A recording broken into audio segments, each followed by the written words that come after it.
Mga miyembro ng Sinswat PNP binigyang pagkilala at parangal na ginanap sa Maguindanao del Norte matapos ang kanilang paghuli sa mga most wanted person.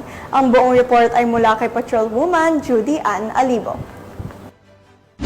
Parangalan ang mga personahe ng Sultan Kudarat MPS dahil sa matagumpay na operasyon laban sa mga tinagurang most wanted person sa Provincial Headquarters Barangay Simoy, Sultan Kudarat, Maguindanao del Norte. Dito lamay kadalawampu ng Oktubre taong kasalukuyan. Pinangunahan ni Police Colonel Victor Rito, Provincial Director ng Maguindanao del Norte PPO, ang naturang seremonya na dinaluhan ni Police Lieutenant Colonel Ismail Madin, Chief of Police ng Datuudin Sinswat MPS. Tampok sa seremonya ang paggawad ng Certificates of Recognition sa mga tauhan ng Datuudin Sinswat Municipal Police Station bilang pagkilala sa matagumpay na operasyong paghuli sa mga naitalang most wanted persons.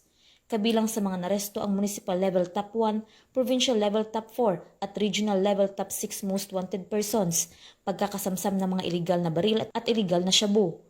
Pinuri ni Police Colonel Rito ang katapangan at profesionalismo ng mga kasapi ng operating units at binigyan diin na ang tagumpay ng operasyon ay bunga ng pagkakaisa at maagap na pagtugon ng kapulisan. Muling tiniyak niya ang patuloy na pagsisikap ng Maguindanao del Norte PPO para sa kaligtasan ng publiko, kalakip ng suporta sa adhikain ng bagong PNP para sa bagong Pilipinas, serbisyong mabilis, tapat at nararamdaman. Mula rito sa riyon ng Bangsamoro, ako ang inyong PNN correspondent, Patrolwoman Judy Ann Alibo, alagad ng batas, taga-taguyod ng Balitang Pulis.